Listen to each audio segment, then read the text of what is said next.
They said it would only take a minute. Just wait here, Mom. We'll fix it online. So I sat, alone, by gate D18, across from the Hudson News, near the trash can that buzzed. The hibiscus bag was on my lap. I'd made it myself. A bright red flower, stitched by hand. It was meant for Maui. I watched Reuben walk away with his family, his wife holding all the passports, their kids already holding ice cream cones. They never looked back. 1 hour passed. Then 2. No one came. I stood, my knees stiff, the kind of stiff that takes years to grow. "Excuse me," I asked the airline clerk. "My son was fixing something with our reservation." She typed. Clicked. Typed again. "There's no record of you on this flight, ma'am." I blinked. They boarded 20 minutes ago. Flight's already in the air. Already in the air. I opened my phone. No missed calls. No new messages. Then, one buzz. A text from Melina. "Sorry, chaos at the gate. We thought Reuben called you." That was it. I read it twice. Then a third time. Just to feel the silence between the words. They left me, and no one said goodbye. I looked down at my bag. The red hibiscus looked back. I had brought it all the way here, thinking I still belonged to something. But maybe this was the gate I was meant to walk through alone. Have you ever waited and realized they never planned to come back? What do you do with the love they left behind? Share your story if you've ever sat at your own gate D18. The house I left behind in Baton Rouge still shows up in my dreams. A shotgun-style cottage, white with green shutters. A porch swing that creaked like it remembered things. And morning glories that curled around the mailbox. I planted those myself. In that house, I taught 7th graders how to draw light, how shadows weren't just black, but indigo, olive, plum. My classroom smelled of pencil shavings and possibility, and every June I threw a small art show. Parents came, some even cried. At home, I had a shed-turned studio. Scrapbooks piled like soft bricks against the walls. My favorites were always the ones with little mistakes. A smudged tree, a crooked sun. Reuben's baby footprint is pressed into one page, next to a glued down leaf he brought me from the yard.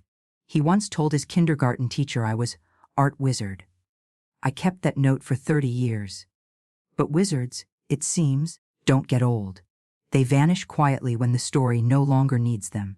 The day I sold that house, it rained. Not the dramatic kind. Just a soft, reluctant drizzle, the kind that makes the whole world smell like wet dirt and regret. I told myself it was time. Too many stairs. Too much space. Reuben and Melina said they had room. A mother-in-law suite with its own entrance. "We'll take care of each other," Melina had smiled, her voice all lavender and planning. But there was no suite, just a room off the garage, narrow, drafty, with blinds that didn't quite close. They bought a couch that folded into a bed. And a label maker. They labeled everything, including my shelf in the fridge, Maribel. Even my food was marked as separate. Sometimes, I would sneak a grape from the bottom drawer, just to feel like I was part of something again. The scrapbook stayed under my bed. The hibiscus bag hung on a plastic hook behind the door. And every evening, after the dinner I didn't season, after the dishes I wasn't asked to wash, I would sit in silence, listening to a family laugh in the next room. A family I had built, but wasn't inside anymore. Melina loved her schedules. Meal prep on Sundays. Laundry on Tuesdays. Family game night on Fridays. No exceptions. Even silence had its place. I once asked if I could make peach cobbler for dessert. It used to be Reuben's favorite. Melina smiled. The kind of smile that stays on the mouth but never reaches the eyes. "We're trying to cut back on sugar," she said, and pulled out a tray of pre-portioned Greek yogurt. That night, Reuben said nothing. Just scraped his spoon across the bowl until it squeaked. Sometimes I wondered if he remembered the sound of cobbler bubbling in our old oven. The way the cinnamon would cling to the corners of the kitchen. The way he used to sneak a second helping when he thought I wasn't looking. Now, he barely looked at all. They never asked where I went in the mornings. I took long walks around the neighborhood, sometimes just to hear my own footsteps, to remind myself I was still here. One day, I passed a small gallery in a strip mall. Nothing fancy. Just 2 windows with children's paintings taped inside.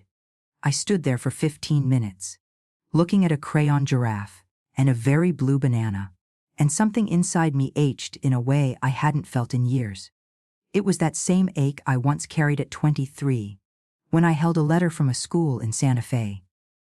An acceptance to study studio art. I had tucked it in the back of my sock drawer, behind wedding brochures and baby booties. My fiancé Elijah had dreams of his own. He said, "New Mexico's so far, Belle. We can build a life here, can't we?" And we did. We built a life, brick by brick, duty by duty. But somewhere in those bricks, I laid myself down too. The school in Santa Fe closed long ago. But the city still held something. A pulse. A whisper I thought I'd stopped hearing. Until I stood in front of that crayon giraffe and remembered who I used to be. I pressed my hand against the glass. And for a second, it felt like it pressed back. The week before the trip, the house buzzed with plans. Suitcases open on every surface.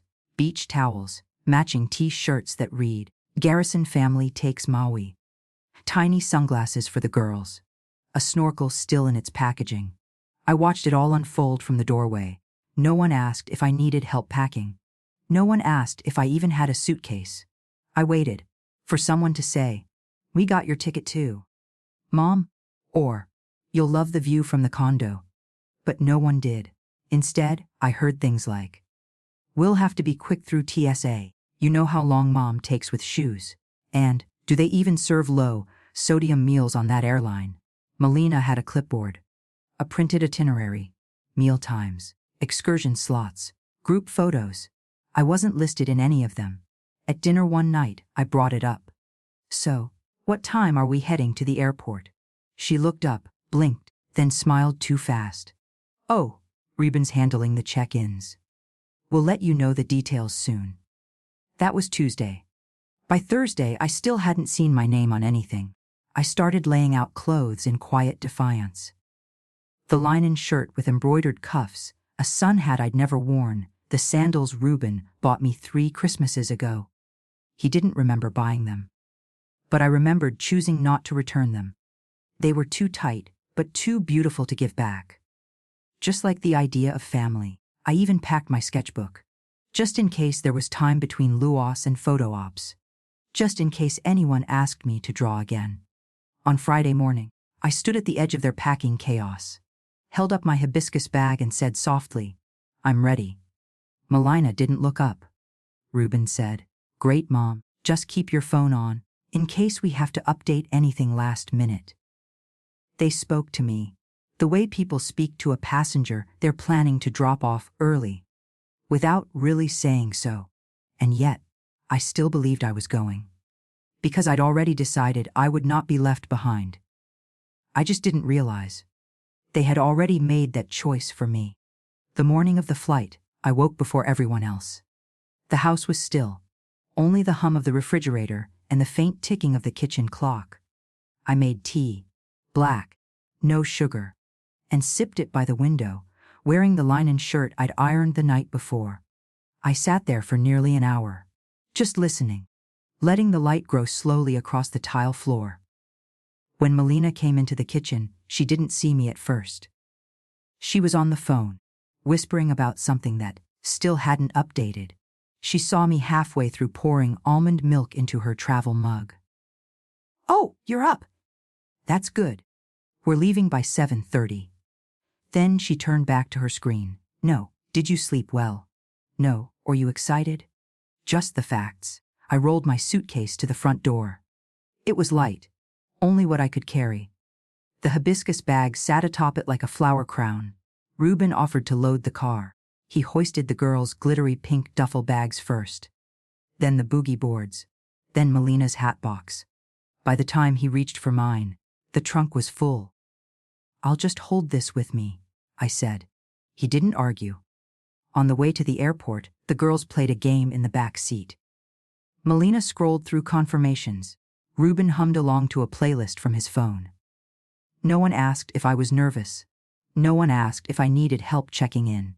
I stared out the window and counted the overpasses, like mile markers in a silent farewell. At the terminal, Melina handed everyone a printed boarding pass. Except me. "We checked you in online last night," she said, waving her phone. "You're all set, Mom." I smiled, nodded, but something in her voice made my hand tighten on the hibiscus strap. We walked together to the line for security, and just before we reached the scanners, Melina turned to me, her voice syrupy and brisk. "Actually, could you hang back just a second? There's a little hiccup on your end. We'll clear it up. Just sit over there for now, okay?" She pointed to a cluster of molded chairs near the window. "We'll call you in a minute." A minute. Just a minute. The chair was cold, plastic and hollow. I sat with the hibiscus bag on my lap, fingers brushing the embroidered petals again and again. I had stitched them with care. Red for joy, green for renewal. Now they felt irrelevant. I looked around. Mothers with toddlers. Couples in matching tracksuits. Solo travelers scrolling their phones. Everyone had somewhere to go. I looked for Reuben. For Melina. For a glimpse of pink glitter or a familiar hat. Nothing. A minute passed. Then 5. Then 15. I tried not to fidget. I didn't want to look anxious. Didn't want to seem like the old lady who didn't know how airports worked. But the buzz in my chest was growing. I approached the counter. A young woman smiled politely. Her name tag read, Kaylee. "Hi there," I said softly. My family was checking me in. They said it would only take a minute. She typed. Frowned. "Name? Maribel Garrison." She typed again. Longer this time. Then a pause. A quiet kind of pause. The kind that comes just before a gentle no. "I'm sorry, ma'am. I don't see a reservation under that name." I blinked. She kept going. "No online check-in, no standby, no booking on this flight." My throat tightened. Not with anger. With the kind of stillness that feels like being hollowed out. I thanked her. Sat back down. Checked my phone. Nothing. No missed calls, no new texts. Then, a buzz. One message. From Melina. "Sorry." Chaos at the gate. "We thought Reuben called you." No punctuation. No follow-up. Just 7 words that rearranged my entire morning. I stared at the screen until the words blurred. Until my thumb couldn't hold the phone steady anymore. And somewhere in the distance, a voice on the intercom called out the final boarding for Maui. Final boarding. And no one turned back. They had gone. Just like that. With sunscreen and smiles and my name missing from the manifest. I sat there for a long while. Long enough to see the cleaning crew come through once. Then again, a toddler dropped a cookie near my feet. His mother picked it up, apologized with a quick smile, and walked away. No one noticed me. Not really. That's the thing about airports. They're full of people who are leaving, not staying. And especially not waiting. I checked my phone again. Still nothing. No second message. No apology. No, "Where are you, Mom?" Just quiet. Not the peaceful kind. The kind that presses in, makes your ears ring, your breath feel too loud. The kind of quiet that happens when people you love have decided you don't need to be part of their story anymore. I looked at the hibiscus bag. The strap was fraying a little at the corner. I'd meant to fix it. Maybe later. It still smelled faintly of cedar from my old closet. Back when I had a closet. Back when I had space that was mine. For a moment, I considered calling them. Just to say something. To remind them I was still here. But the thought made my throat feel smaller. Tighter. What would I say? That I waited like a fool. That they forgot to include me in their family vacation. Or worse. That they remembered. And just didn't think it mattered. The truth was heavier than my bag. And I'd been carrying it for longer than I realized. I stood up slowly. My knees cracked the way old hardwood does when a house settles. A house that no longer belongs to you. I walked to the departures board, scanned the rows of blinking destinations. One word caught me, Santa Fe. The letters seemed softer somehow. Less neon. More like chalk on an old green board. I hadn't said the name aloud in years. But it had never left me. It lived under the quiet. Under the caregiving, the birthdays, the casseroles, the grief. It had been waiting. Just like me. I walked to the nearest counter. The clerk was older, maybe my age. her hair pinned in a tidy roll, her eyes kind, but efficient. Any flights to Santa Fe this afternoon? I asked. She looked up. One left today. 5:42. It's not full. I opened the hibiscus bag, pulled out my wallet. The one Ruben said I never needed to carry anymore. I'll take it, I said. She asked, just you? I looked her in the eye. Yes, I answered. Then added, only me. She handed me the ticket. I held it like a small, warm stone. Back on the bench, I stared at the boarding pass. My name was printed in bold, and this time, I had a seat. No +1s, no family code, no digital itinerary I'd never seen. Just me. And a city I once let go of so others could have what they wanted. But now, no one was waiting for me. And for the first time, that felt like freedom. The plane to Santa Fe was half full. I sat by the window, row 12A, middle of the plane, middle of my life. Outside, clouds hung low, soft, indifferent. The man beside me wore earbuds. The flight attendant offered pretzels I didn't want. I took them anyway. Sometimes, it's nice to be offered something, even if you don't need it. As the engines hummed, my hand found the zipper of the hibiscus bag, slid it open. Inside, next to my sketchbook, was the envelope. Cream-colored, folded once. The property release form. Ruben had printed it out for me 3 months ago. Just a technicality, he'd said, pushing his laptop aside at the kitchen table. We're handling all the paperwork for you. No need to worry, Mom. I remembered the tone he used. Efficient, practiced. Like he'd said the same thing to a dozen people before me. I had asked once, why does it say full transfer of proceeds? He smiled. Tugged at his collar. It's just how it's worded, Mom. We'll use the money to cover your living. You don't need to think about all that. And I had nodded. Because I wanted to believe he knew what he was doing. Because it was easier than asking again. Because questioning your own child feels like opening a door you may not be able to close. So I signed. With my favorite pen, the one with the smooth blue ink and the slight tilt in the nib from decades of grading essays. I didn't read the fine print. Didn't ask where the money went. Didn't ask if the account was joint or just his. The house was sold in less than a month. To a young couple from Houston who liked the vintage charm. They painted over the green shutters, cut down the morning glories, and just like that, the house disappeared, not in bricks, but in paper, in names on forms I didn't read, in numbers I never saw. I stared out the window. The clouds moved faster now. Below them, somewhere, was my old life, signed away in the quiet, and no one ever said thank you. The envelope came by mistake. It had Ruben's name on it, but it arrived at the house a week after I moved in. Melina had tossed it onto the hallway table without a glance. More boring bank stuff, she said, and went back to scrolling through vacation rentals. I hadn't meant to open it, truly. But the envelope sat there for 3 days, unopened, unclaimed. Like it was waiting for me. On the 4th day, I picked it up, slipped one finger beneath the flap. Inside, a monthly account statement. Joint account ending in 2248. I recognized the number. Years ago, it had been mine. Opened at the local credit union in Baton Rouge. Linked to the mortgage.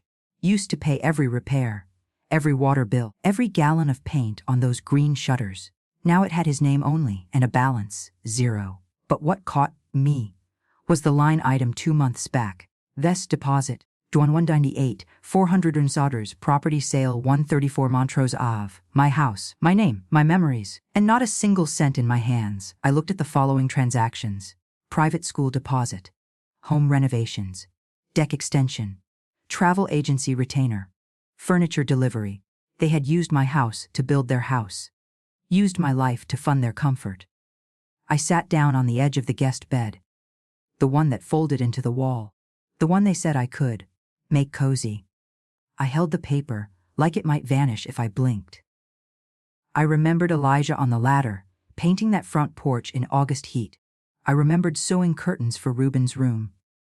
A cowboys and stars.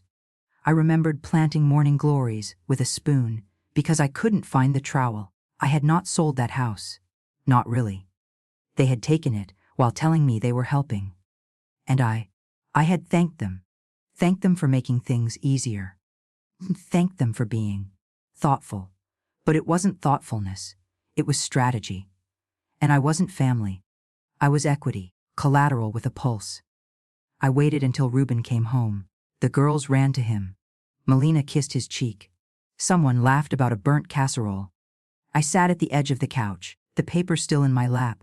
He saw it, paused, then walked into the kitchen, tossing his keys in the bowl like always. I followed. Quiet steps. No need to raise my voice. The truth was already louder than anything I could say. I laid the statement on the counter. Folded neatly. Just the top line showing. He looked down. Then up at me.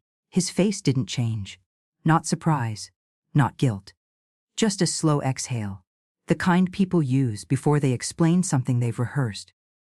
I was going to talk to you about it, he said. I didn't speak. He leaned against the fridge. Crossed his arms. Look, you said you didn't want to deal with the money. You trusted me, and I handled it. That's what families do. Families. Funny word. Stretch used like an umbrella, but sometimes sharp like a blade.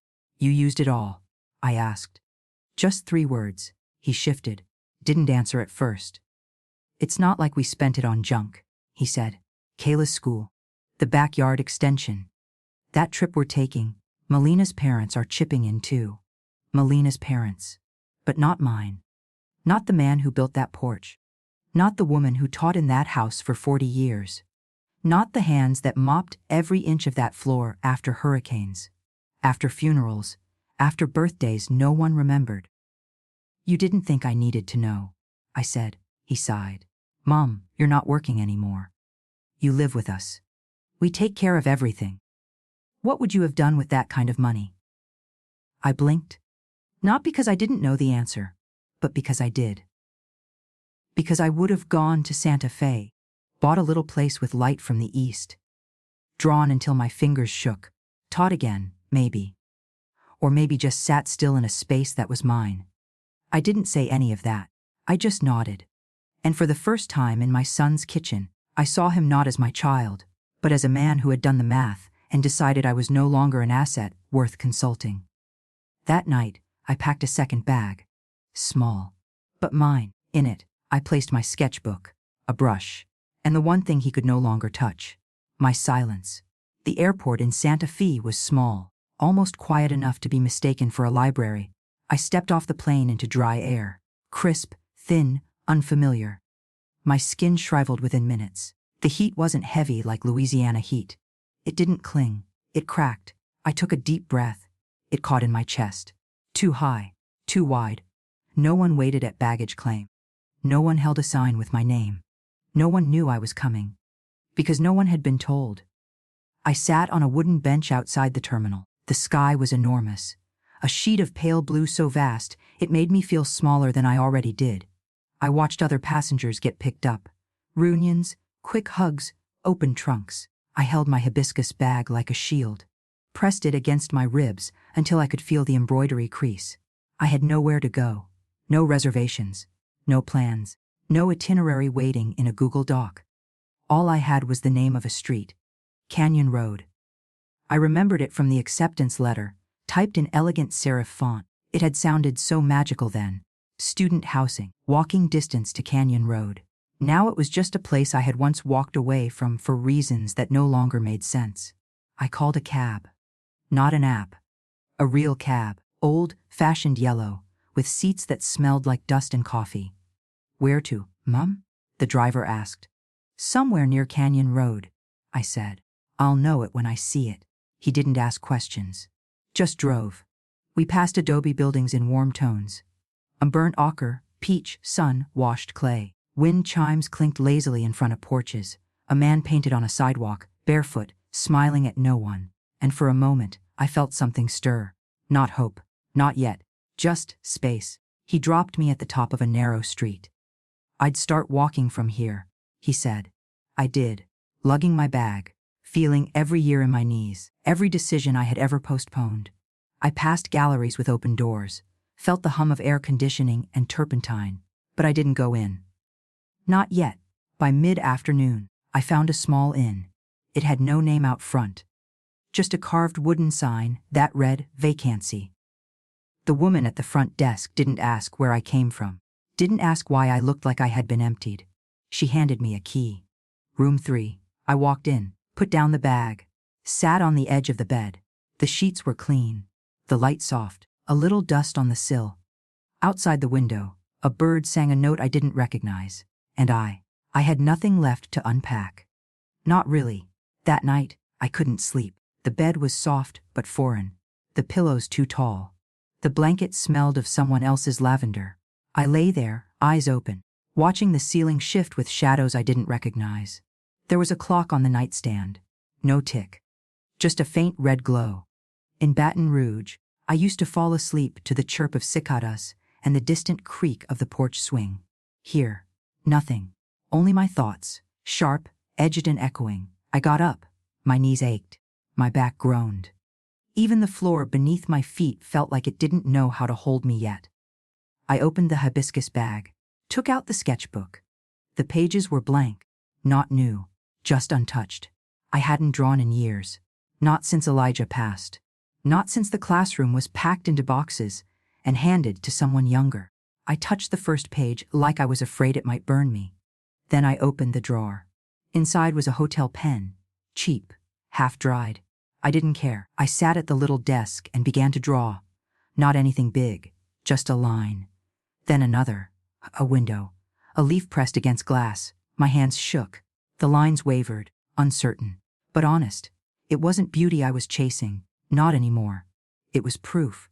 Proof that I still existed outside of roles, outside of Ruben's decisions, outside of the family calendar where my name had become a footnote. I drew until the pen stuttered, until my hand cramped, until the quiet wasn't scary anymore, just soft. When I looked up, the window was filled with morning. The hills beyond had turned gold, and the light pooled on the floor like warm tea. I pressed the back of my hand to my cheek. It was wet. I hadn't noticed the tears, not the kind that sob, the kind that just arrive, uninvited. But honest. I turned the page, wrote one sentence in the corner, "Still here." Then closed the book, held it against my chest, and let myself breathe. It was the first morning in a long time that I hadn't woken up wondering where I'd gone. The next morning, I walked. No destination, just feet against pavement, just light, real and golden, falling through the cottonwoods. Santa Fe air smelled like something old. Sun-baked earth, dust from another century, cedar smoke curling from chimneys even in summer. It didn't smell like Baton Rouge. Not the syrup, thick scent of magnolia, not the memory of mildew after storms. This was thinner, sharper, unapologetic, like the city had no interest in pretending to be gentle. And yet, something about it held me. I passed adobe houses in shades that felt handmade pale rose, soft terracotta honey, brown like skin left in the sun too long. The sidewalks were uneven, cracked. One stone was missing, and a child had drawn a star inside it with chalk. I stopped there longer than I meant to. Just looking. At a chalk star in a broken place. It felt familiar. On Canyon Road, the galleries opened slowly. Metal gates creaked. Doors groaned. Signs were flipped by hands I couldn't see. I peeked through windows, saw bronze horses mid-gallop, clay pots shaped like wind, paintings with colors I hadn't dared use since I was 30. There was no guide, no one selling tickets, just space. I stood outside one gallery, no name, just a hand-painted door, and heard laughter from inside. 2 women sat at the back. One wore overalls streaked with dried color. The other had silver hair and a braid down her back, like a line drawn without apology. They didn't notice me, and that was a kind of freedom. I kept walking, each step quieter, lighter. Not because the pain was gone, but because it was shared with cracked adobe and chalk stars and strangers who didn't ask me who I used to be. I found a bench near a small fountain, sat, watched a hummingbird dart between blossoms like it had no patience for sorrow. I opened my sketchbook again. The page from last night was still damp at the corner. Tears had wrinkled it slightly. I didn't fix it. I turned to a new page. Drew the cracked stone. The star. The feeling of something small surviving inside something broken. I didn't know what it meant yet. But I knew I would keep walking tomorrow. I returned the next morning to the same gallery with the hand-painted door. No bold sign, no neon hours. Just the smell of turpentine and a welcome too soft to be spoken. The silver-haired woman was there again. She sat by the window, sketching on brown butcher paper with the side of a charcoal stick. She didn't look up, just kept drawing. Her braid hung over her shoulder like a signature. I hovered by the entrance, half hoping she'd speak, half terrified that she would. Then she said, without turning, "You can come in, you know. The air's better in here than out there." I stepped inside. The wooden floor creaked beneath me. It sounded honest. She finally looked at me. Our eyes the color of worn denim, sharp but not unkind. "Passing through?" she asked. I shook my head. "No. Just coming back to something." She nodded, as if that made perfect sense. "Name's Luann," she said. "Used to teach, still pretend I'm retired." I smiled. I used to teach too. Art, middle school. Her eyes lit up. "Oh, a gladiator." I laughed. It surprised me. We talked. About chalk and ink? About how kids are afraid of the color red because someone once used it to cross them out. About paper weight and brushes that misbehave. About what it means to draw when no one's watching. I didn't tell her about Baton Rouge, or the bank account, or the gate where they left me, but I told her I hadn't drawn in years, and that I started again 2 nights ago, with a hotel pen and a shaking hand. She didn't offer praise, didn't pity me. She just handed me a fresh sheet of paper. Newsprint, clean and toothy. "Start with a line," she said. "Doesn't matter where. It's the starting that matters." So I sat beside her. My knees popped as I lowered myself down. I held the charcoal, let it stain my fingertips, and I drew. Not something beautiful. Not yet. Just proof that I was still here, that something inside me had outlived the silence. That afternoon, I left with black dust on my hands and no shame. And that night, for the first time in months, I slept without dreaming of someone else's house. By the end of that week, I brought my sketch pad outside. Nothing dramatic, just a folding chair I borrowed from the innkeeper and a small tin of soft pastels I found in a thrift shop near the plaza. I set up on a quiet corner near a bakery. The air smelled of butter and burnt sugar. Every so often, a breeze carried the scent of pine sap and old books. It was enough. I chose a wall sun-washed and cracked and began to draw it. Not for beauty, not for sale, just for attention. Not theirs mine, to pay attention again, to angles, to shadows, to how the cracks in the plaster curled like veins on the back of my hand. For a long while, no one noticed me, and that was okay. Then, around midday, a woman paused. She looked to be in her 40s. Wearing sandals with too many straps and a camera slung around her neck. She didn't speak at first, just watched. Hands still. I kept drawing. Eventually, she asked, "Are you part of the gallery down the street?" I shook my head. "No. Just sitting." She smiled. "Well, it's lovely. You've captured the way the light softens that wall. I've walked past it a dozen times, but I've never really seen it." I didn't know what to say. So I said the truth. Sometimes it takes leaving everything to see anything at all. She nodded, didn't ask more, just said, "Thank you for being out here," and walked on. Those 8 words stayed with me long after she was gone. Thank you for being out here. Not good job. Not. You're talented. But thank you for showing up. That evening, I rinsed my fingers at the inn sink. The pink pastel left a faint tint in the basin. I didn't scrub it away. Let them ask. Let them wonder why the sink turned the color of breath. I ate dinner in my room, a sandwich, a peach, and tea, and I smiled. Not because I was whole, but because I had started to gather the pieces. That night, I wrote a letter to no one in particular. A single sentence. I am not a lesson in sacrifice. I folded it, slipped it between the pages of my sketchbook, and slept without apology.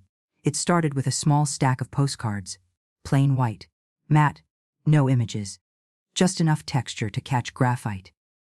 I found them at a corner stationery shop, tucked between handmade journals and watercolor pens. The smell of paper and cedar made me dizzy in a good way. I bought 10, then 20, then 100. Each night, in the quiet of room 3, I drew one. Nothing complicated. A bench. A hummingbird. The line of a cracked adobe wall. On the back, in my softest handwriting, I wrote a single sentence. Drawn by a woman who stopped waiting. I didn't sign my name. Not because I was ashamed, but because it wasn't about recognition anymore. It was about witnessing, leaving a mark that wasn't made out of bitterness. The next morning, I slipped the first 3 into my bag and walked to the post office. It was an old building, red brick, low ceilings, quiet as a church. The man behind the counter wore a bolo tie and greeted me with a nod that felt older than time. I asked if I could leave a few cards on the bulletin board. Go ahead, he said, though folks usually just put up yard sales and guitar lessons. I smiled. These aren't for selling. He didn't ask more, just handed me a thumbtack. I pinned them up, 3 in a row, white on corkboard, soft and out of place. They didn't shout. They waited, like I had waited. That afternoon, I placed 3 more at the community laundry. 2 at the bus stop near Canyon Road, 1 at the tiny bookstore no one ever seemed to leave in a hurry.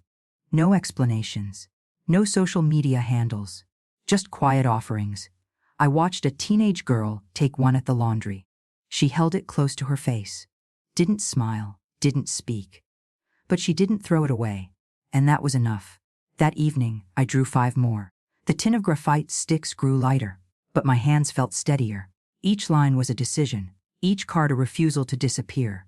Not in anger, not in grief, but in grace.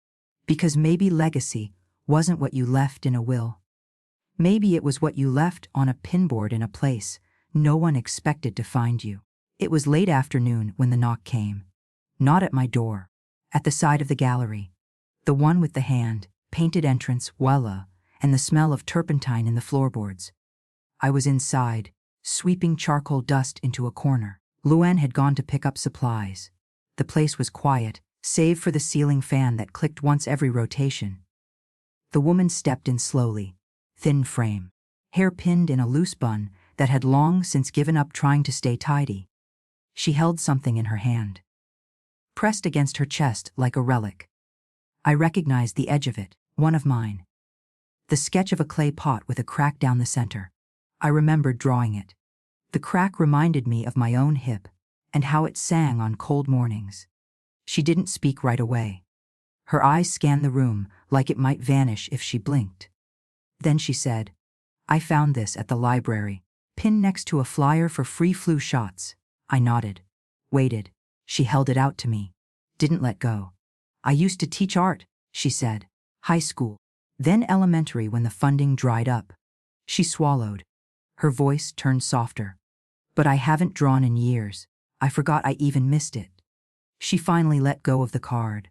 It landed in my palm, warm from her fingers. She looked around again. You made this? I didn't answer with words. I just picked up a charcoal stick and placed it in her hand. She stared at it. Like it might bite, like it might sing. I don't know if I remember how, she whispered. I smiled. I didn't either. We sat down at the long wooden table. The one with scratches older than both of us. I laid out paper, pushed a kneaded eraser her way. She began to draw lines, slow and unsure. Then again, a shape, then shading. No one praised anything. No one needed to. When she left, she took 2 blank postcards with her. I know a place by the laundromat, she said. They've got space on the wall. After she was gone, I sat for a long time, staring at her drawing still left on the table. It was the outline of a closed hand. But something about it felt open. And for the first time in a long while, I didn't feel alone in the art room. The idea wasn't mine. It was Luann's. She came into the gallery one morning, set her coffee down with more force than usual, and said, You know what I've been thinking? We should hang your postcards. I looked up from the table. My hands were dusty. I'd just finished another sketch. An open window with no curtains. They're not really gallery pieces, I said. They're just messages. Exactly, she replied. That's why they matter. I waited. She waited longer. Then she added, people stop for them. They read them. They feel seen. Isn't that the point of art? I didn't answer right away. There was a part of me. The old teacher, the quiet wife, the mother who packed lunches and swallowed her opinions, that still didn't believe I deserved a wall. But another part, the one that had drawn in hotel silence and watched strangers carry her lines into the world, that part leaned forward. What would we call it? I asked. Luann grinned. Nothing. No title. No artist name. No explanation. Just a wall full of small truths. She pointed to the far corner of the gallery, a patch of bare plaster between two tall windows. We'll string them with twine, she said. Use clothespins, like laundry flapping in the sun. And that's exactly what we did. That afternoon, we hung the first 20. All handwritten, all unsigned, each card holding something unfinished, a face with no eyes, a house without a roof, a tree bending into wind. People wandered in curious. Some read silently, some traced the lines with their fingers. No one asked prices. No one took selfies. One woman cried. A man stood there for 10 minutes, took one postcard off the wall, left a note behind, for my sister. She stopped drawing at 15. She'll start again today. By sunset, 5 cards were gone. We didn't replace them. The wall wasn't meant to be full. It was meant to breathe. That evening, I sat by the window. The breeze carried the smell of sage and something sweeter. Possibility. Maybe. I thought about Reuben. About how he measured legacy in deeds and documents. And I thought, maybe he was never supposed to inherit mine. Maybe it wasn't built for him. Maybe it was built for the woman who cried. For the man with a sister. For anyone who ever needed a quiet place to begin again. The letter came in a pink envelope, no return address. Just a child's handwriting on the front, to Grandma Maribel, Santa Fe, New Mexico.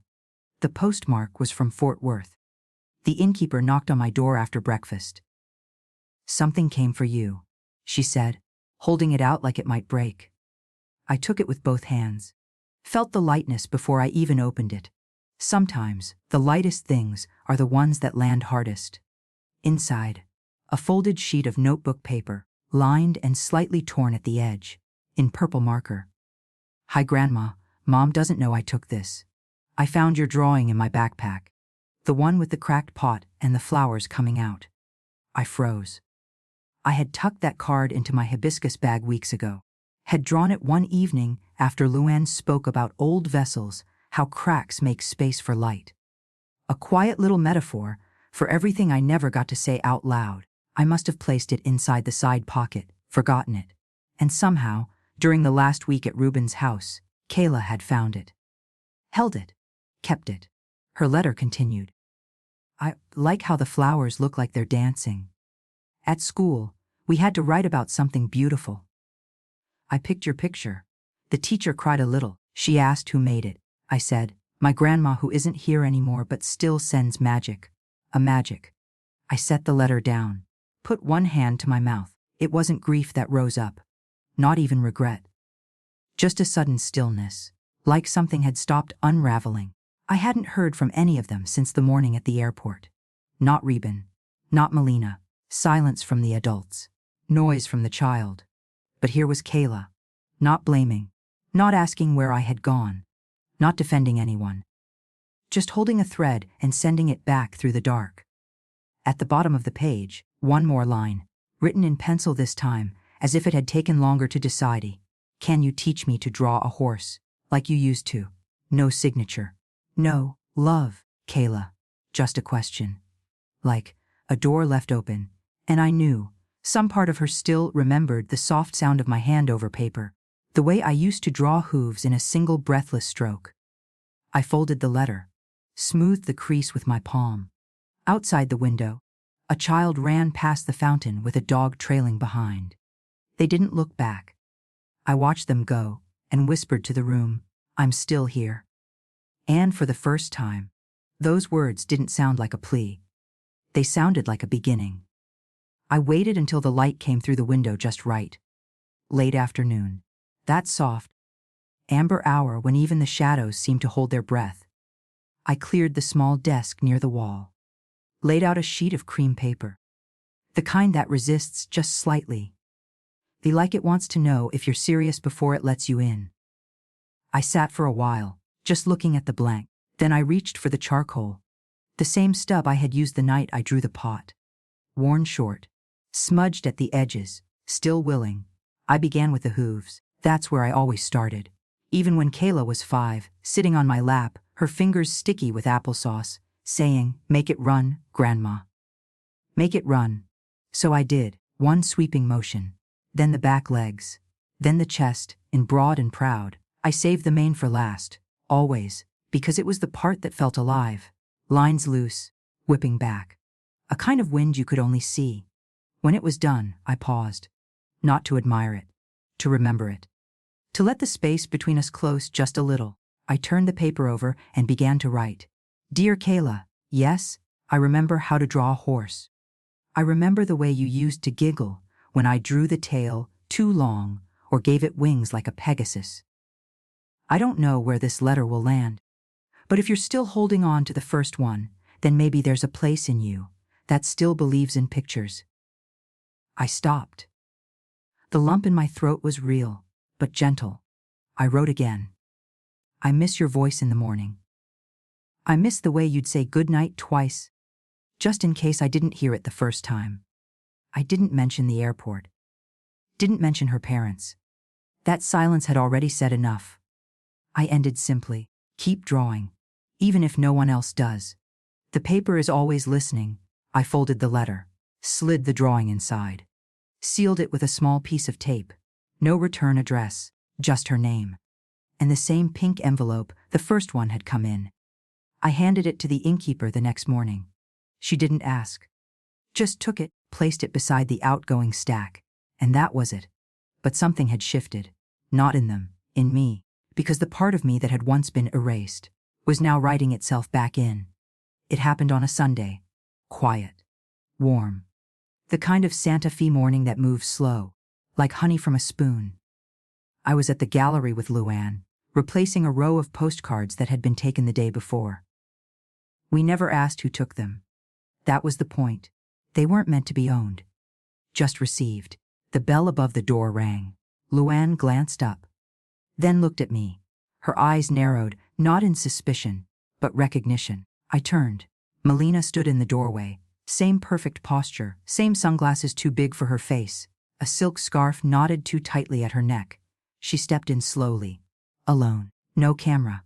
No children tugging at her sleeve. She wandered the room without a word. Took in the paintings.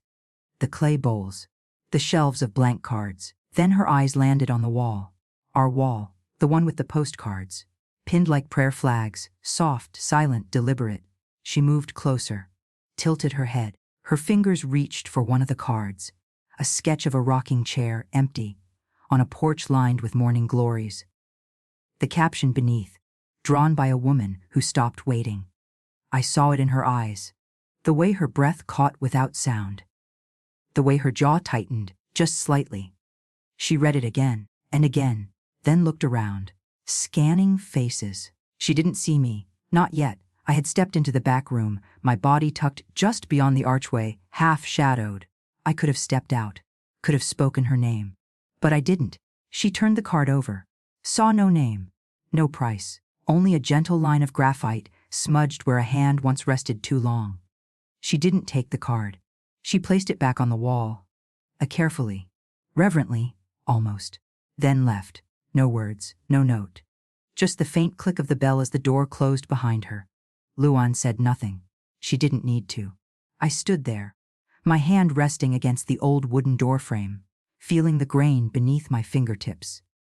And for the first time since Baton Rouge, I felt no need to be explained, no need to be heard, or defended, or named, because she had seen it, and that was enough. Let them return home with full luggage and quiet mouths. Let them sit in kitchens, where my chair is no longer pulled out. I had already left the only mark that mattered. And it hung without a frame. The garden behind the inn was small, but it had good bones. An old wooden bench, half buried in ivy. A cracked fountain, dry but dignified. Sunlight that arrived late and left slow. I asked the innkeeper if I could plant something. She nodded before I finished the question. So I did. Marigolds first. Then rosemary. Then wild chamomile that spread faster than expected, but made the whole corner smell like kindness. Each morning, I tended to it quietly. Watering cans in hand, fingernails streaked with soil. Back aching in that familiar, oddly reassuring way. I didn't wear gloves. I liked the dirt. I liked remembering that something beneath me was always ready to hold whatever I placed gently enough into it. Some evenings, the guests would pass through. A man in his 60s stopped once, watched me press rosemary between my palms. "You live here?" he asked. I thought about that word, live, then I nodded. "Yes, in the way that matters." He smiled, tipped his hat, moved on. Sometimes Luann visited. She brought lemon bars and gossip. Once, she left me a box of antique pencils wrapped in an old scarf. "You'll outlive us all," she said. "I just hope you don't outdraw us." I laughed, not because it was funny, but because my lungs knew how again. One morning, a new guest wandered into the garden, a young woman, 20, maybe freckles. Wide eyes. She sat beside me without asking, watched the marigolds dance in the breeze. After a while, she whispered, "Someone left a drawing in my library book last week. It was of this bench. It made me cry." Was it yours?" I didn't answer with words. I just took out a postcard, handed her a pencil, and said, "Start with a line." She did, and the wind carried nothing away. The postcard came in early spring, tucked among grocery flyers and donation envelopes, as if it didn't know it was important. The handwriting on the front was uneven. Round, hesitant letters, a mix of block print and cursive. But I recognized it instantly. Kayla. Inside, no greeting. No, "Dear Grandma," just a small drawing, a horse, unfinished. The proportions were off, one leg longer than the other, the eye too far back, the tail a little stiff. But it was trying. You could see it, in the way the lines pressed harder in places, lighter in others, the way someone had tried to erase and redrawn the gear again and again. Below the drawing, in pencil, "Bigi, con, ving, va," just that. No apology, no questions. Just a truth sent through miles of distance and months of silence. I held the card to my chest, not because I was sad, but because it pulsed. Like a second heartbeat I hadn't realized I'd been missing. I didn't reply. Not right away. Some things deserve quiet. Some connections grow best when left untied. But I placed the postcard in my sketchbook, pressed it between two pages where my own horse had lived once. I sleek, certain, wind-born, and I smiled. Not because she remembered me, but because she remembered something I thought the world had taught her to forget. That creation is survival. That drawing is a way of saying, "I'm still here," even when you have no words, even when you've been erased. The horse had no name. It didn't need one. It was enough that it ran. The first time I mentioned it, I wasn't even sure anyone would come. "I'm thinking of hosting something," I told Luann. "Just women. Just silence. Just paper." She raised an eyebrow, then nodded. "You bring the paper. I'll bring the lemonade." We chose a Sunday. No flyers. No RSVP. Just a note pinned to the gallery door across "Sketches in the Garden." No instructions. No wrong lines. Bring your hands. Bring your silence. That afternoon, 6 women showed up. Some with art kits tucked under their arms. Others with nothing but nervous smiles and hands that didn't quite know where to go. We sat in the shade of the old apricot tree. I laid out pencils, charcoal, a few brushes, blank postcards clipped to a wire stretched between 2 chairs. No one spoke. It wasn't awkward. It was sacred. One woman began to draw the tree trunk, slow, deliberate rings of age. Another traced the veins in her own hand onto the page in front of her. A third closed her eyes, let her pencil move without a plan. When she opened them, there were tears, but she didn't wipe them away. She just kept going. The air was warm, the wind light. Lemonade sat untouched for nearly an hour. By the end, no one asked to keep their work. They clipped their sketches to the wire, like prayers, or confessions, or proof. We left them there until sunset. The paper fluttered softly, as if it was breathing. Before they left, one woman touched my arm. Her voice was low, steady. "I didn't come here to draw," she said. "I came here to remember that I still had something to offer." I looked around the garden, at the shapes made by people who once thought their lines no longer mattered, and I knew this was legacy. Not what I passed down, but what I made room for. The envelope came with the library's return address. No urgency, just a plain white rectangle with my name typed neatly in the center.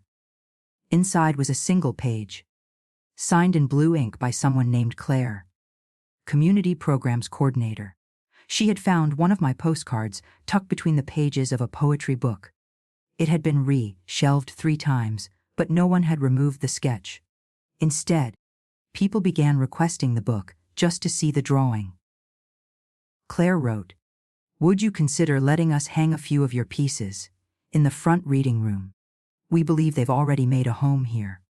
I read the letter twice, then a third time. It wasn't about recognition. It wasn't about pride. It was about the quiet. The way a line on paper could sit beside someone as they turned the page, searched for themselves in other people's sentences. I visited the library that week, walked the narrow aisles, ran my hand along the shelves like greeting old friends. In the reading room, the windows were tall, letting in morning sun that fell gently on the worn carpet. Claire met me there, young, hair pulled back, voice soft in that way people develop when they live around words. She showed me the wall. Empty, waiting. "We won't label them," she said. "No captions. Just the images. And maybe that one sentence." She hesitated, looked at me carefully. I nodded, drawn by a woman who stopped waiting. She smiled, like I'd just opened a door she had been knocking on for a long, long time. We chose 7 pieces, none of them perfect, none of them meant to be. A cracked bowl, a woman's hands in her lap, an open gate, a porch light left on, things that hold, things that wait, things that endure. I left the building that day with empty hands, and a feeling that something in me had finally been returned. I wrote the letter at sunset, not to Reuben, not to Kayla, not to anyone who might find it, to myself. "Dear Maribel, you waited so long to be invited, to be asked, to be seen as more than a seat at someone else's table. But here, in this place, you built the table, and left one chair always empty, just in case someone wandered in, needing quiet more than answers. You drew when no one was looking. You spoke through lines and paper, because words had betrayed you too many times. You taught without a classroom, loved without obligation, let go without making it a war. You didn't win. You didn't lose. You returned to yourself, and that was enough." I signed it only with my initials, folded it, placed it beneath a smooth river stone on the corner of my sketch table. No frame, no envelope, no explanation. Just a record that I had been here. Later that night, I stepped outside. The garden breathed around me. Marigolds curled toward the moon, and I smiled, not at what had been taken, but at what had survived. A girl in Fort Worth still drawing, a wall of unnamed hands still reaching, a silence still filled with the sound of healing. And I was still here, still making room for beauty no one asked for, but everyone recognized when they saw it. Still leaving behind what cannot be stolen. Still choosing peace over permission. Still choosing myself. Every day, even now, even here.